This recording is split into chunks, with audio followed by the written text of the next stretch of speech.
Oh, the train keeps rolling. Mike, go ahead. Okay. This is episode 19. We will survive by any means necessary. To soothe the public opinion, Rossio overthrows Simone and puts him under arrest. But when the anti-spirals launch a large-scale attack on Communist City, he is left with no option but to let Simone engage the enemy using the Gurren Lagann, not before resorting to extremes to put him under his control. There's no way to say it. I fucking hate Rossio now. I was waiting to see how many episodes it was gonna take, but I finally got the F-bomb hate on Rossio, and it only took 3 episodes. I was patient with him in episode 17 when I thought, he's sounding a lot like his father. In episode 18, it's like, okay, so he's Machiavellian and he cares about the people, but only kind of. Now it's like, no, and something happens in the end. Like something happens at the end with Kitan that I feel unsatisfied. I wish he landed a punch. I wish he could have landed that punch. Kitan is the fucking MVP of season 2. Kitan is so fucking good. He went from this goofball that is just kind of irritable to they go out of their way to go. Simone was kind of the self-insert in a way in the first season. Now it is 1,000% Kitan. Mm-hmm. At every turn, he is the person voicing what you're feeling right now, going, what the fuck is wrong with you? And it's like he's in this in every situation. His sister, of all people, is the person he puts on that suicide mission. What if in the emergency situation, Simone lost and they hit an explosive in the cockpit and she dies just because you were a jackass? Like, if I were Kitan, I would have been pissed. I would have shot him if I was Kitan. I'd have been like, nope, I'm not punching you. You're dying right now. Like, I gotta know. Is this the most I'm going to hate him? Because if this is the worst, then I'm prepared to forgive him if this is going somewhere. He does one or two other things. I won't say what, but he's not quite done yet. So you might have another tirade, just gonna say. But I have to bring up, remember when I say they pay off stuff quite a bit? Yeah. Remember in episode 9, they basically have this exact same talk when they're in when he's in his prison cell, when they're walking through the halls right after Kamina died, and Kitan is kind of laying into Simone, and he talks about his faith and all these gods and how your face gods killed my bro. Are you happy that he's dead? They legitimately have the same conversation 7 years later in the same fucking instance. Like, they pay off everything. Mm-hmm. They pay off everything. And I was gonna say, like, before you brought it up, Rossio pushed the Kamina button. You do not push the Kamina button. No one. That is the... If you want to talk about how serious it is on a serious note, it is the life and death situation serious version of calling at... Which Elric brother is it? Edward Elric. Oh, yeah, okay. Of calling him short.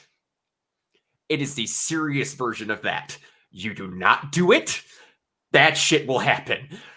And when you say that everything is done, everything that we're better people because he died, not because he inspired us, but because his death urged us to fight on. Dude, you had the best of intentions with that statement, but you don't know how to communicate. He doesn't. And that's from growing up in that village. It's just, and it's right after their usage of color. They don't do it a lot, again. But that weird art style they kind of shift into to show the mobs, especially when they tear down Kamina's statue, they're that quick. They're already like, our savior. Nope, give us Simone. We're tearing down the statue. Give us Simone now. Like, are you kidding me? That fast. Yep. Remember the last episode when we really delved into politics and religion and human nature being what it is? Don't worry, guys. We promise there is still like they're still fighting robots. Please don't leave. The time will come when we get back to the shit you want to have us talk about. But keep in mind, the next episode is, oh God, how far will you test us? So we're going to be there for just a little bit. We're basically in the 3-episode arc of... I don't know what else to call it. Yeah, the 4-episode arc, I should say. The shit sucks arc. We'll call it that. And... man, I like also how Rossiu is just, you have two budding ideals. He point blank says that they see him no differently than Genome now. Genome was a person that set identical rules to keep people under order against their will to do what he wanted. That is pot calling the kettle black.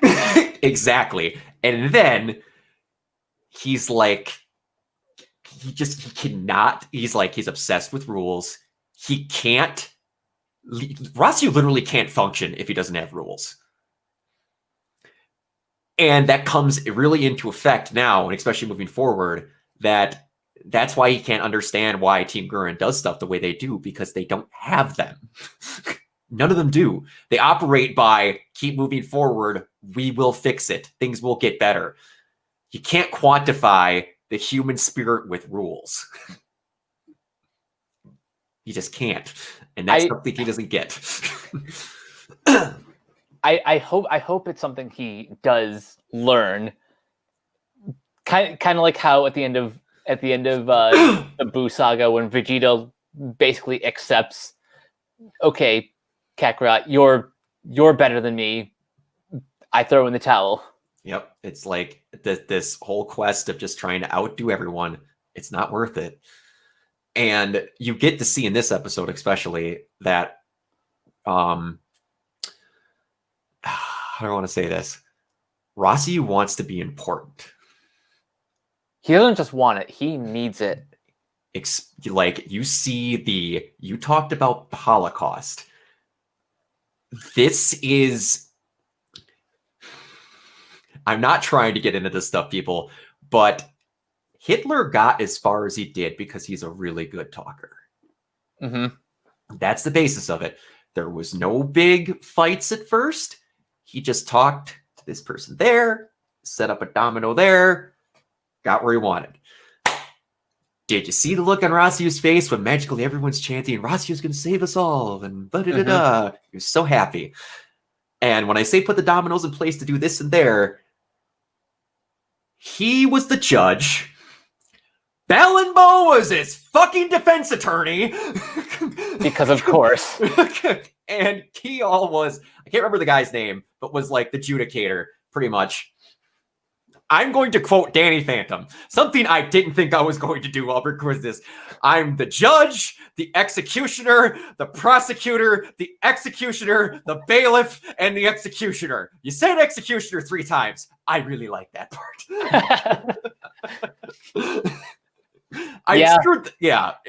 That's accurate. It's accurate. And one thing that we have to keep in mind, and it's something that's going to come up repeatedly in this show, and it's what I talked about with like the human spirit and stuff like that. It's you're going to notice how Team Gurren is being dealt with by the anti-spirals and humanity as a whole. Dia shows up in that courtroom, and for 2 seconds to say that the anti-spirals want absolute despair. So they're basically getting their way right now. They're getting their way. Do you remember the Simone get your shit together arc? Yep. How did Simone get more powerful? He stopped fucking moping around. Taking away his drill is the worst thing you can do. You're taking away his will to fight. His will to fight was Nia. His will to fight was protecting humanity. He got sentenced to death. And he said, I don't give a shit. Strap bombs to me. Just let me go protect the city. And then Rossiu, that was the moment where I'm like, outside of sentencing him to death, Simone calls him out on the fact that you have to have me come back and be put to death properly because you need to have people see you do this. You can't have me go die on my own terms. You need to be the one that does it. Like,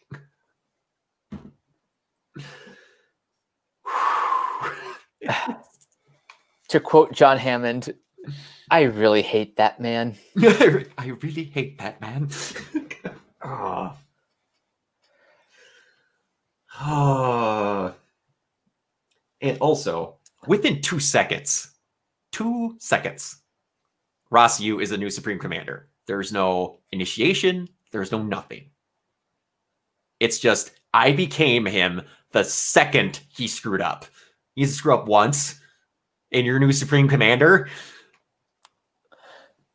Like, for a person who is so obsessed with laws, I feel like he skipped a couple pages, a couple chapters. I think he skipped a couple volumes in the whole series, if we're going to be fair here. And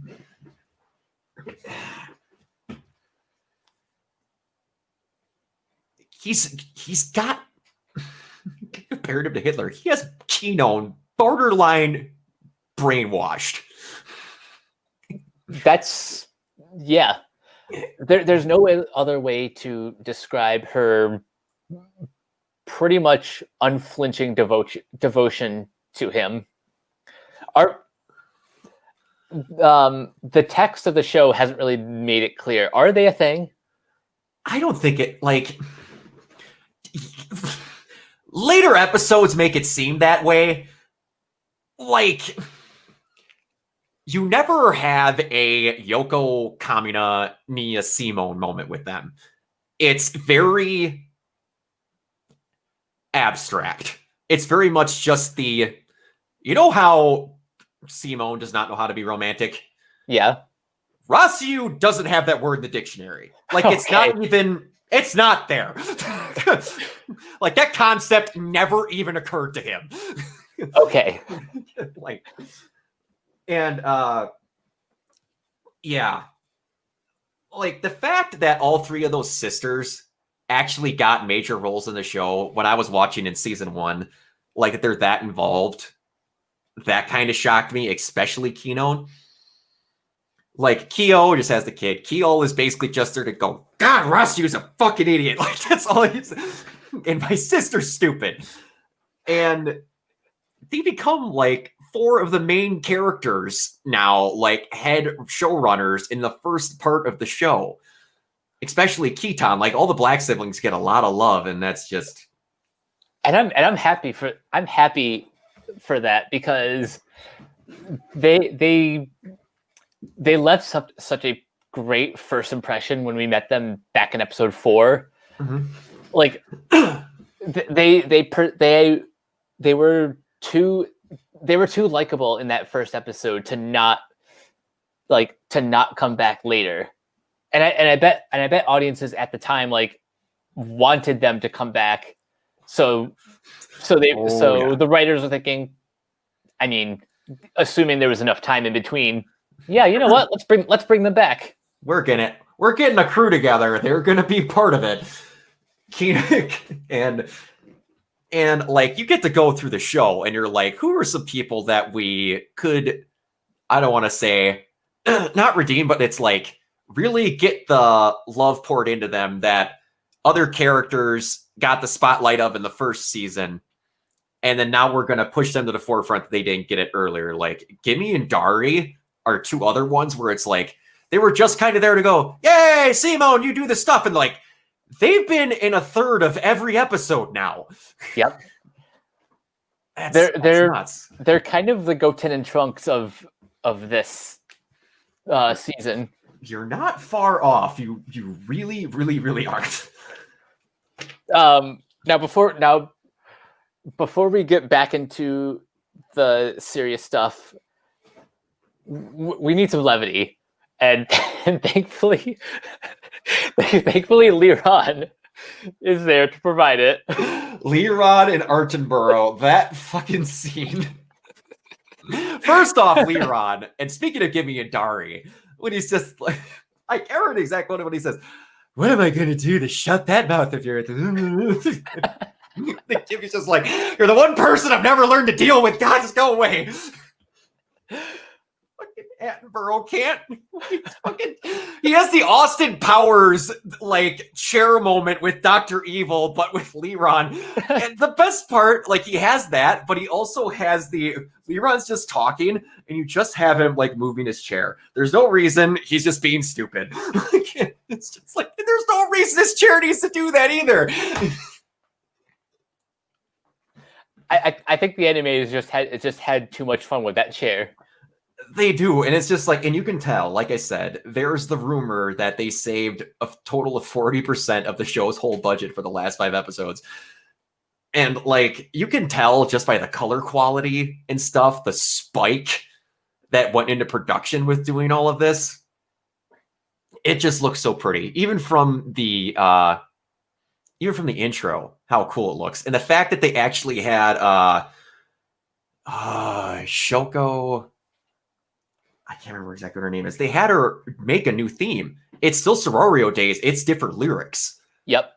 And I just thought that was so damn cool that it's just like because like some series, they just totally upshoot, throw the old theme in the garbage and get rid of it. And they're like, no. Sororio Days is staying. It's just new lyrics. It's just new lyrics because there's like, you're not touching that classic. There's no way in hell. People would riot if Sororio Days got taken out. Something else I like about the opening for the English dub is they don't try to redub the opening like in English. They just play the Japanese theme. And I appreciate that because you weren't going to do a lot better than it. And Amelie, I will give her credit. Her version of that opening theme is phenomenal. If you guys have not listened to it, go look up Amelie. She does a really good version of that. Kiss of Death from Darling in the Franxx and Cruel Angel's Thesis from Neon Genesis Evangelion. Ooh. That one is really good. Holy crap, she knocked that one out of the park. But which is like, it seems even more cheery when you hear it in English. It matches that show even less. You're just like, how the hell?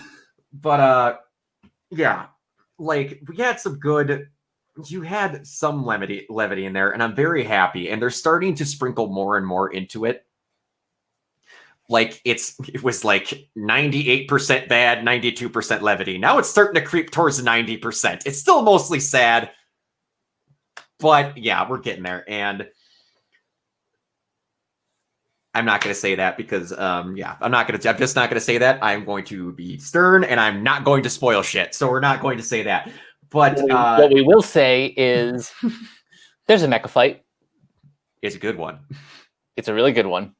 You cut to see Giga Drill Maximum, which, not to be spoilery, that's a lie. Oh, so this is the like the special attack equivalent of this isn't even my final form. Yeah. Maximum is a very, very pretty, very, very pretty attempt at saying that's all that's ever going to get happen in the show. It's adorable. It's very adorable. I've heard things about the finale that I'm not going to spoil for the audience who's watching the show with us, but I'm just so excited. Stupidly awesome is a good way to describe it. Like, stupid can be used in many ways, and I do not mean stupid and bad. It's stupid. Like, stupid is a quantity. Exactly. In Gurren's world, it's a measurement, and the more stupid, the better. But the weird part is, in their world, it's actually playing by the rules. It's weird to say, but how they set their logic up, especially with how you start learning more about spiral energy in the episodes going forward, they don't break their own rules ever. That's smart. It is. When you set up something as, what I want to say, ambiguous as the human spirit is what drives the machine, you could do a lot of bullshit. There's man, if I can find it, I'll send it to you afterwards. I believe it's actually Vegeta that's voiced in it. There's these two mechs that are having a fight. I believe one of them is voiced by Vegeta, like they're doing an impersonation, and Vegeta's in the mech piloting it, and he's fighting something else. But he's just like, it's gonna take some real bullshit to win this fight. You have no chance. And also he just looks at the core drill spinning up and he goes, "Good, I happen to have some bullshit right here," and this giant drill pops up.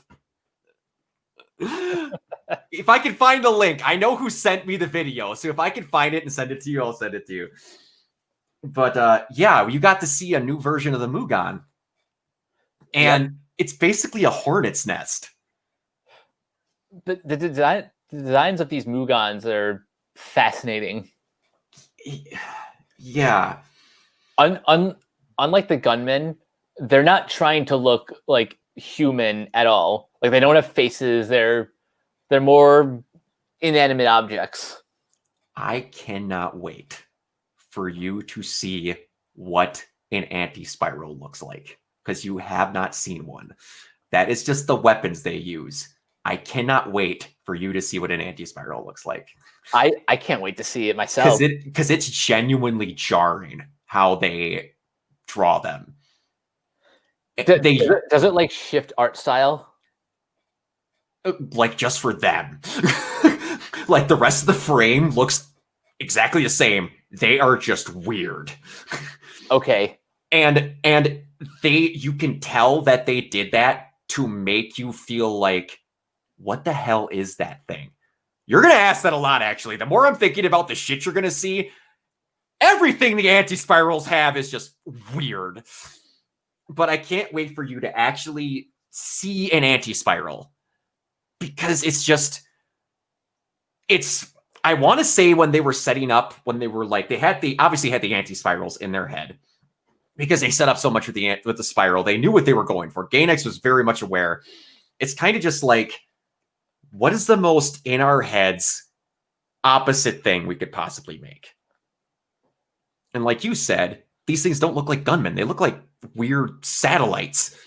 Mm-hmm. And Simone even goes, "You faceless bastard," where I was kind of like, A, the face obsession will never go away. And then B, it's like, yeah, it doesn't have a face. This is not something Genome had.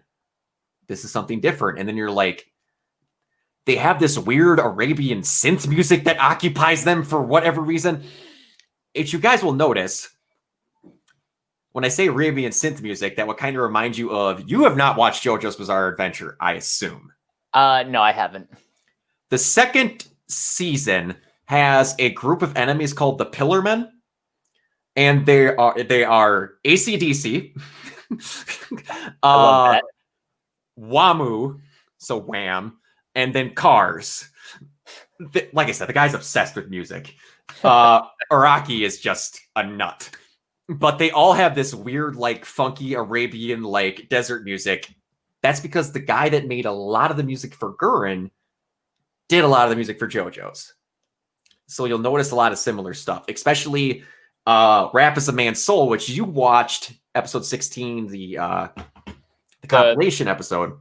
Yeah, so I got to hear the whole song, and that song's a bop. That thing's a banger, and they use it a lot, which you see. Well, we have some other stuff to get to before we get to that, but you get to hear one version, or you get to hear the sad version of it with the weird, like that weird voice distorted thing that was showing when he gets sentenced to death. Mm-hmm. That was a weird chilled version of Rap is a Man's Soul, or whatever they call it, because that song has, to my knowledge, 4 different versions in the show. And depending on the beat they put behind it, they don't change the lyrics. Each one of them has a different name. Oh, something else we haven't talked about. Starting in episode 17, the eye catches now include the lyrics "Fight the Power." Yes. And I love that's a nice touch. It is a very nice touch to let you show it's different, which you'll notice I put into these when you're watching these. Just a little touch. It's Row Row Fight the Power is just, it's so simple, it's to the point, and I love it. You never hear a character in the show say it, but it matches so well. They're literally fighting oppression the entire show, and I love it so much. But it's just 2 different types of oppression. Yes, 2 very different types of oppression. Oppression for good, and then oppression. We'll get into it. But yeah, can we go back to hating Rasu now? Yeah, we can. We can go back to hating Rasu now. Well, we shouldn't get too far away from it. We kind of learn that the green Mugans are control units, and those other anti-spirals are like, how should I put it? If the control unit is like the hive, then the other things are like the bees. The bees. And then we also see that they have actively learned how to deal with them as well. I like that. I wish they learned that maybe like an episode before, so that Simone wouldn't have been arrested. But Rossio is so obsessed with power that I think he was, in his mind, he was just waiting for an opportunity to overthrow Simone. And it helps drill the nail in the coffin. Like, you're being sentenced to death, and guess what? We found a way to fight these things that we don't need you, because we took down the Big Daddy without your help, and there was no collateral damage. So, yeah. Man. Little forehead boy grew up to be quite the dickhead. And it's one of these moments where it's like, you never get to... It's one of my greatest regrets in the show is you never get to see how Kamina would react to certain situations. Like, Kamina never gets to meet Nia. Aw. Do you know how much that sucks? That, man, things would have been so different if... I'm imagining like an alternate version of the show where either we introduce Nia the episode before, or Kamina dies the episode after, so that he can incorporate her into his be the you that you believe in.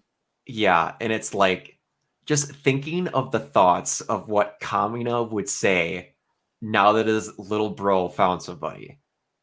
Like, the concept of a double date can't happen. Can you imagine the amount of cuteness that would happen with Kamina and Yoko just teasing the ever-living shit out of Simone having a crush on Nia? It would have been too cute. I couldn't handle it. I'm thinking in my head how that would go, and I can't handle it. Like the entire time is kind of just like, I don't know, man. You gotta get Simone. Come on, you gotta say something here. Like, and man, just like picturing. There's so much fan art of like Yoko and Kamina, and then Simone and Nia's kids playing together. And my heart melts. Like, and my heart melts.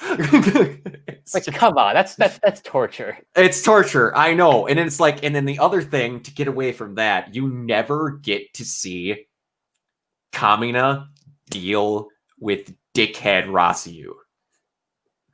Because can you imagine? Honestly, it would like it would be like the scene at the end where Kitan is trying to land a punch, but because Kamina is so awesome, he would have decked him. He would have grabbed him by the shirt at first to bitch him out, and then there would be no, let's see you grit those teeth. There'd be, I'm gonna knock them teeth out of your fucking head. You're gonna arrest my little brother? I'm gonna kill you. Nope. Not happening. Oh. And one other thing, it's not quite what we're talking about, but there is a cool thing called, and I think you can look them up on YouTube, called Alternate Works, that's on that big collection that I have. Interesting. Where just like alternate universe versions of these characters. Wait, is that called Gurren Lagann Parallel Works? Yeah.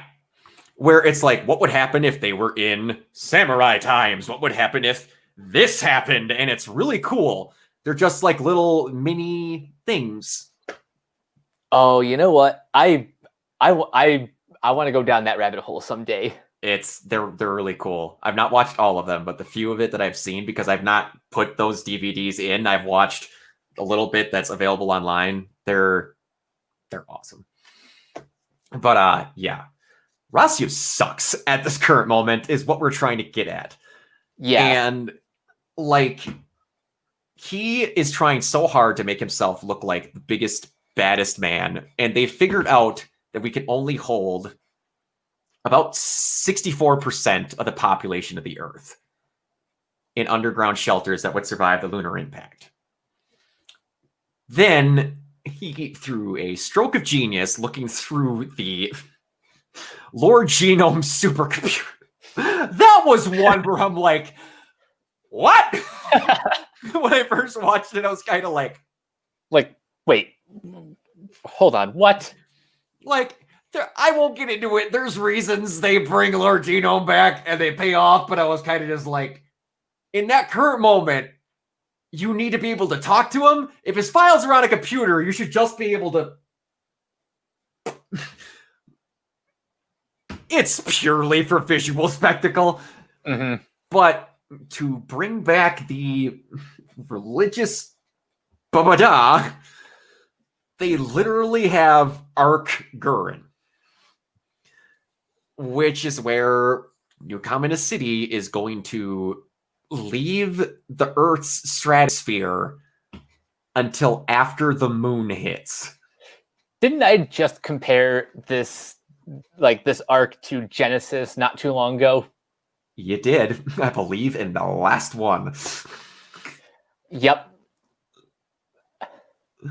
You were a little too on point because I didn't want to bring up the literal arc that is going to happen in this episode.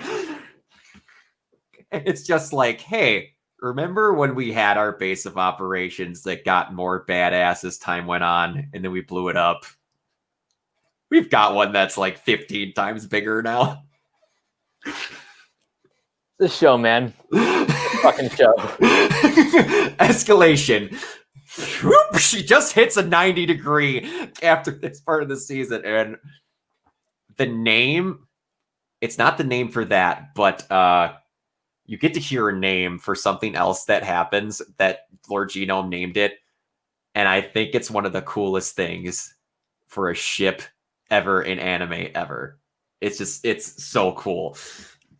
And only Lord Genome would name it the way that he names it, because it's not something that Gurren would come up with, but it's awesome. Yeah, so our big grand plan that got Rasu to be cheered like the savior of the universe is that we're going to sacrifice all our homes, get into this ship, and then leave Earth. And leave Earth. So all these people, give or take, all of the million of them didn't exist at this time. We're more than happy to be like, we're going to fight on and do all this. And then we got our way and we earned our city. And now we're pissed off at Simone that he destroyed about 2 city blocks.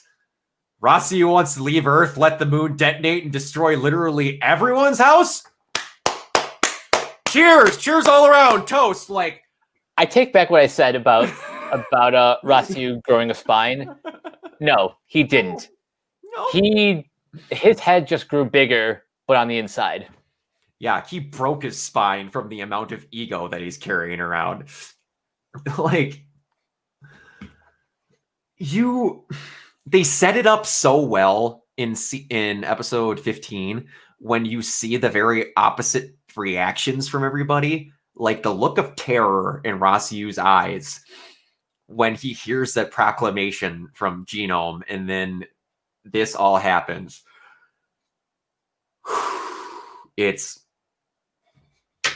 And he literally is trying to turn himself into a Jesus figure, and it's all for self gains. Like, he needs to be the guy that's saving it now. It's just, for a guy that could not read the Holy Scriptures back when in the day, he learned his own version of them pretty well. Yep.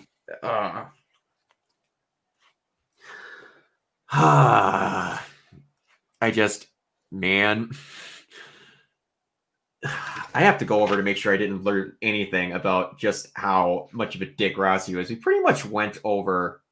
I'm pretty sure we covered everything. Except what Rasu sent him into. We didn't cover that yet. We were getting there. Yeah, we're getting there.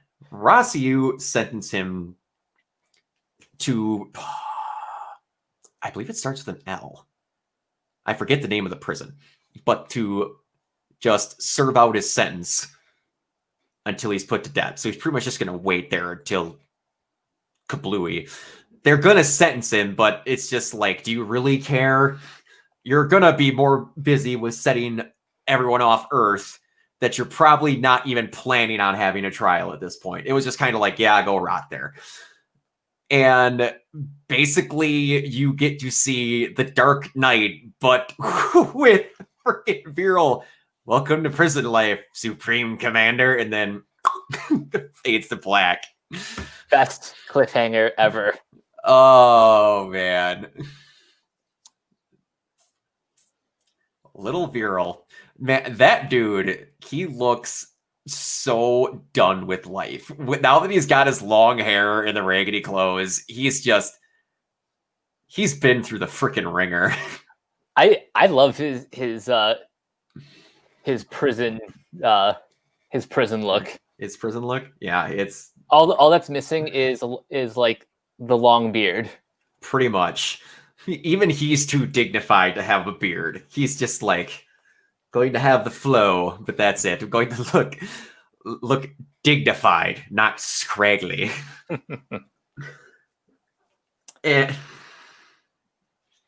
it's just, I have to hold on. While we're sitting here, I need to look up something. Exactly what hold on. I need to. You're looking up the like the name of the prison. Oh, in the prison, not the name of the prison, just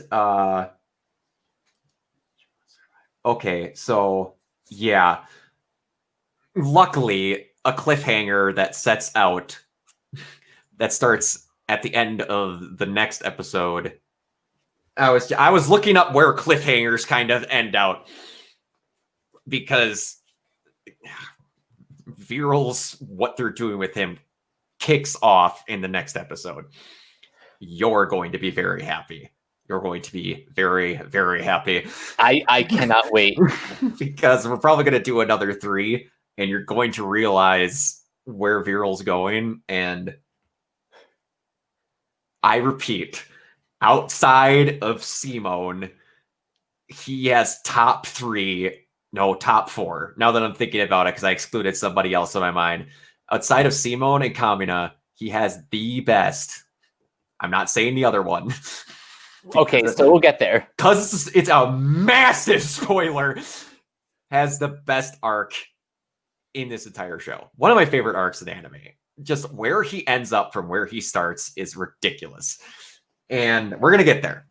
All right. But I don't think I asked you in the last episode if you would have changed anything. Critically, no. For this or episode 18, but okay. Subjectively, I want to punch Rossio in the face.